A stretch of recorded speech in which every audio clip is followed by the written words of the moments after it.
guys, Ralph here. Welcome to True Power Trumpet Fitness on this wonderful Wednesday here in Connecticut. Sleep, water, sugar, baby. The secret to life. At and double C's. Anyway, 450 of those suckers already today. It's not even 10 o'clock. Life's good, man. Life is good. Anyway, you saw the thumbnail. Nick D rocks the 1SB. Guys, as a teacher, let me get into it later, okay? I have played quite a bit. Let's see if I've got anything left after all those kettlebell swings and all that honking. Let me honk a little bit and we'll talk about Nick and how he's just killing it. You got a couple clips down below that you're gonna love. Anyway.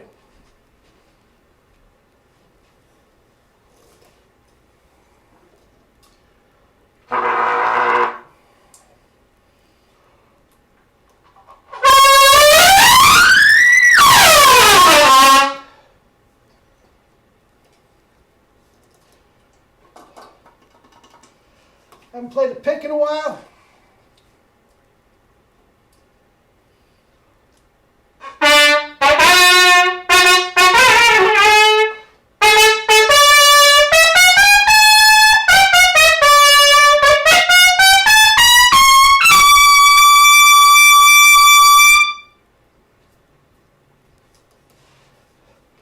The trumpet shall sound.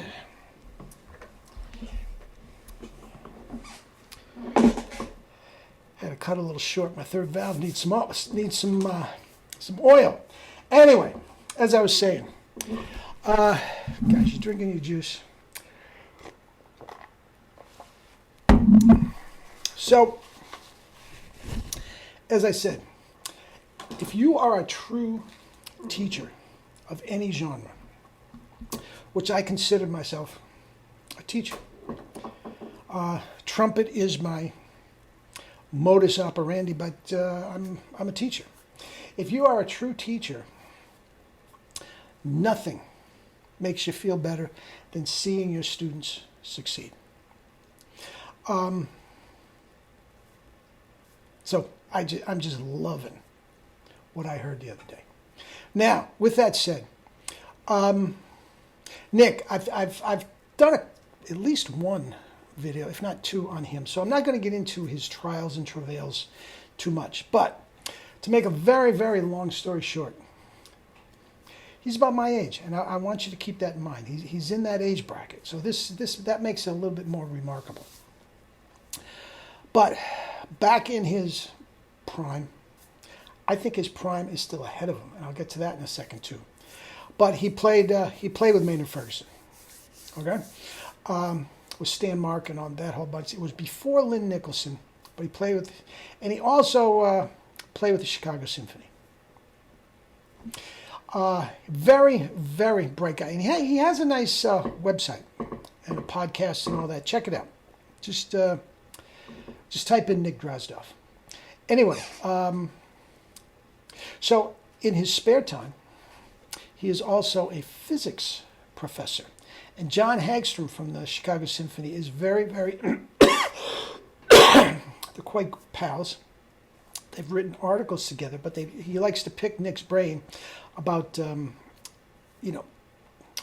functions of the musical waves in the trumpet and all this sort of stuff, the physics behind the whole thing. And he, again, very, very bright guy. But anyway, he came to me, and Nick, it doesn't matter. I'm going to say about 2 years ago now, maybe even more than that. He came to me after some physical issues, and guys, he could barely play a note. Now think about that. You've come from Maynard and the Chicago Symphony down to this. Now, he could play, but it wasn't anything I would consider the right tone and all this sort of stuff, okay? So we'll start from there.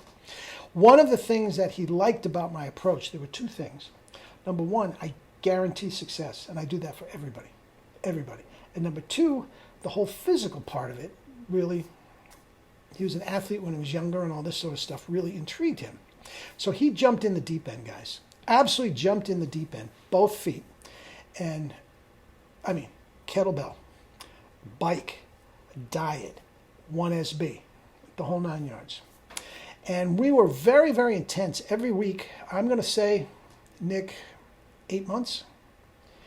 And it was a work in progress. Just like with Jerry, I could see the good things, so it was a work in progress. And Nick could see there was improvement every week and everything. So as frustrating as it was from where he had come, he could see the progress, so he kept with it. And he was like a mountain lion after a rat. I mean, he just was after it, man, intense.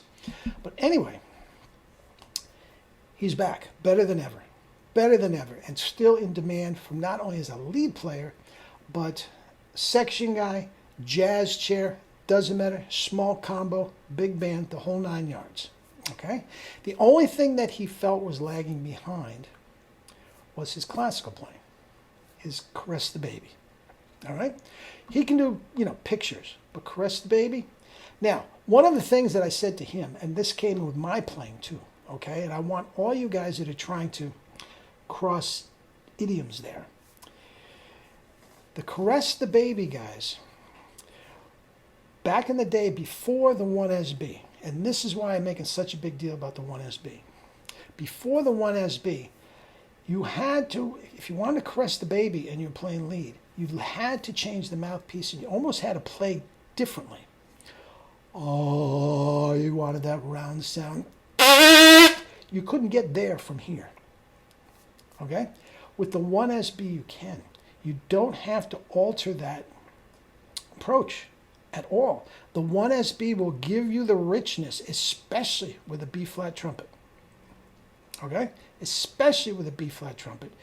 And you're going to hear Nick in a minute, because we're going to compare and contrast. Okay? Now, Nick made me a little treat for Christmas. He did his own arrangement of Lo How a Rose Air Blooming, and I love that song. That is one of my favorite. Nick didn't know it. That is easily one of my favorite. La la da dee da da. It is just gorgeous. You hear that in a big cathedral. Oh my God, I could die a happy man if it's done right. Anyway, he did a beautiful recording playing all 4 trumpet parts. One was the bass trumpet. I'm not sure what mouthpiece he played on the bass trumpet. Nick, if you could leave a comment below, I'd appreciate that. But he's playing all 3 trumpet parts, and at the end, he adds a piccolo trumpet part. And guys, I'm telling you right here, right now, that tone on a B-flat trumpet and a 1SB mouthpiece could play 1st to 5th and everything in between in any orchestra in the world. And fit in just fine with those clucks on their C trumpet and the 1B mouthpieces. The richness, the beauty, the intonation of tone is all right there. Now, what I'm going to do is I'm going to put his recording, it's just a minute or so. He has a cute little thing with his dog, too. You're going to love it. Then I'm going to put the recording of Lo How a Rose Air Blooming from the Philadelphia Brass that we just talked about yesterday. Okay? You listen to the 2 tones. You tell me if Nick, jazz guy, lead trumpet player, D's above double C at the end of the night, you tell me if he can't sit beautifully and blend in that group. That iconic group from Eugene Ormandy, Gil Johnson, and Seymour Rosenfeld. And I'm here right now to tell you, Gil Johnson or Seymour Rosenfeld could not play that piccolo part that he ends on. Okay? Now, with that said, the piece de resistance. What mouthpiece is he using on the pick? 1SB. Guys, so I'm killing two, I hate this phrase, I'm killing 2 birds with 1 stone. I'm singing the praises of Nick, and I'm also, it's perfect. You listen to Perico, you listen to Nick. The mouthpiece has no parallels, guys. Has no parallels. That's my Christmas present to you. Guys, buy a 1SB. Guys, it is the last cent you'll have to pay in your life for a mouthpiece. It comes with a free lesson. And like Nick, I will help you along the way. I guarantee the best chops of your life. I will take students with other Calit mouthpieces, but I won't make the guarantee of best chops of your life unless you're playing the 1SB. I feel that strongly about it. All right? All right. Nick, congratulations. All of you, enjoy.